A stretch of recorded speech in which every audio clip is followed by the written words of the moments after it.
Assalamualaikum warahmatullahi wabarakatuh. Waalaikumsalam warahmatullahi wabarakatuh. Bismillahirrahmanirrahim. Alhamdulillahi rabbil alamin. Wassalatu wassalamu ala ashrafil mursalin, imamil muttaqin, sayyidil ghurril muhajjalin, وعلى آله وأصحابه المجاهدين الطاهرين أما بعد. Saudara-saudara kaum muslimin rahimakumullah. Satu hari ketika seorang ulama besar bernama Al-Imam Al-Faqih Abu Lais tengah berjalan-jalan di dekat kota Basrah, berkelumpulah sekelompok orang di dekat beliau. Mereka datang mengajukan satu pertanyaan. Imam, kami ingin bertanya. Di dalam Al-Quran itu Allah Subhanahu wa ta'ala menjelaskan, Ud'uni astajib lakum.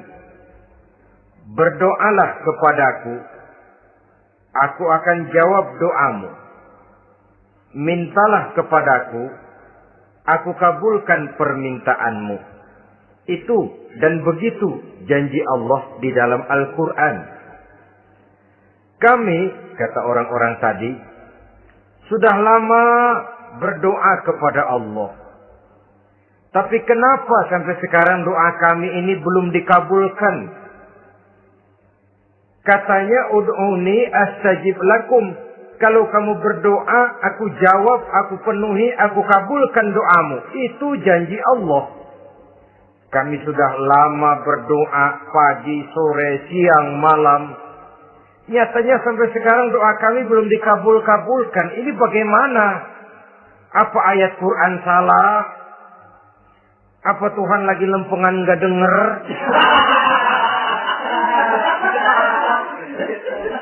Apa doa kami yang terbalik? Kelihatannya sepele saja ini. Doa tidak didengar oleh Allah. Permohonan tidak dijawab, tidak dikabulkan oleh Allah. Tapi sebenarnya kalau kita mau merenung, kemalangan apa yang paling besar dalam kehidupan ini? Selain daripada kalau permohonan dan doa kita sudah tidak dihiraukan oleh Allah. Artinya hidup sudah tidak diopeni oleh Allah. Jangankan Allah, saudara-saudara. Kita nggak diopeni sama mertua saja bingung. Ini mertua diem aja, kalau saya salah apa salahnya, kalau ada yang dikepengenin apa kepengenannya, boyak ngomong kenapa diem begitu.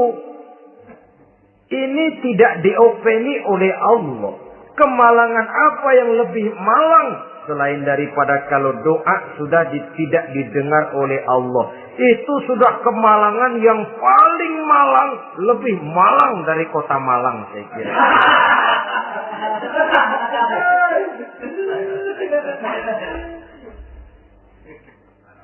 Menghadapi pertanyaan ini, Imam Al-Faqih Abu Lais senyum. Lalu beliau berkata, tuan-tuan, tahu kenapa doa tuan-tuan tidak dijawab? Permohonan tidak dikabulkan? Allah sudah tidak memperdulikan tuan-tuan ini? Kami tidak tahu, Imam, maka kami bertanya. Begini, hati tuan-tuan itu mati. Dari hati yang mati, channel tidak nyambung kepada Allah. Dari channel yang putus tidak ada getaran strom. Bagaimana akan timbul gejala? Hatimu mati, jadi pantas kalau doa tidak dikabulkan, permohonan tidak dipenuhi, doa tidak terjawab, hatimu mati. Saudara-saudara kaum muslimin, dari hati yang mati ini, getaran tidak akan sampai ke hadratullah azza wa jalla. Nah, ini juga satu penyakit yang kita sangat khawatirkan yaitu apabila hati kita sudah mati selagi jasad masih hidup. Artinya, jadilah kita bangkai berjalan di hadapan Allah Subhanahu wa ta'ala. Sementara kita sangat disibukkan dengan menggali berbagai macam jenis obat penangkal penyakit zahir. Dan kita kurang perhatian untuk mencari obat penangkal penyakit batin yang kalau diserang penyakitnya menghancurkan kehidupan abadi di akhirat nanti. Perkembangan ilmu kedokteran nyata benar diikuti dengan perkembangan jenis-jenis penyakit.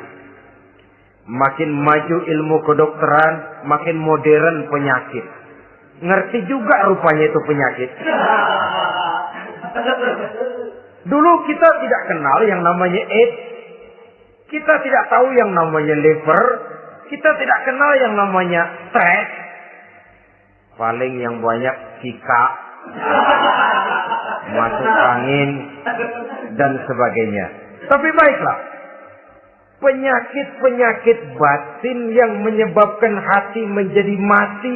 Dan dari hati yang mati, doa tidak naik, tidak didengarkan oleh Allah Subhanahu wa ta'ala. Nah, kata orang-orang tadi, yang menyebabkan hati kami mati ini apa, Imam?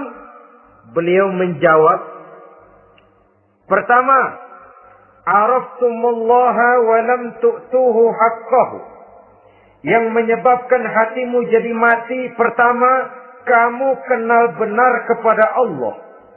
Tapi haknya untuk disembah, kewajibanmu untuk menyembah, tidak pernah kamu laksanakan. Bagaimana Allah tidak akan jauh dari kita kalau kita tidak akan mengadakan pendekatan kepadanya. Dan pendekatan kepada Allah hanya bisa kita tempuh melalui jalur kegiatan ritual ibadah. Allah akan terlalu jauh apabila kita hanya membicarakannya lewat filsafat dan renungan yang mendalam. Tapi Allah akan dekat dan terasa hadir dalam hidup apabila kita dekati ia dengan pelaksanaan ibadah kepadanya. Kamu kenal Allah, tapi hakmu untuk menyembah, kewajibanmu untuk menyembah, haknya untuk disembah, tidak pernah kamu laksanakan. Kalau soal Allah, kita kenal bukan main. Bahkan tidak hanya kita mengajarkan kenal juga kepada anak-anak kita. Kalau ditanya siapa pencipta matahari, bulan, dan bintang? Allah. Siapa pencipta lautan, gunung, hutan belantara, dan sungai-sungai? Allah. Siapa pencipta bumi, matahari, dan sebagainya? Allah. Sembahyang apa enggak? Bagaimana nanti?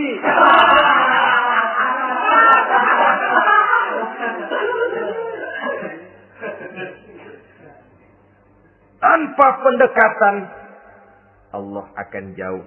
Apabila Allah jauh, maka doa tidak akan didengarkan olehnya. Oleh sebab itu, logika mengajarkan kepada kita, berpayahlah dulu, wa man ladzatu illa ba'da ta'ab, innama al-usri yusra. Di balik kesulitan, menunggu kemudahan. Nikmat baru akan terasa, kelezatan hidup baru akan terasa setelah kita jerih payah banting tulang peras keringat. Rasanya memang lebih nikmat sepotong singkong hasil cucuran keringat sendiri ketimbang roti dijejelin orang. Ini berarti kita ingin mohon pertolongan kepada Allah. Sementara dengan Allah sendiri kita jauh. Sama saja dalam kehidupan kita analoginya, saudara-saudara.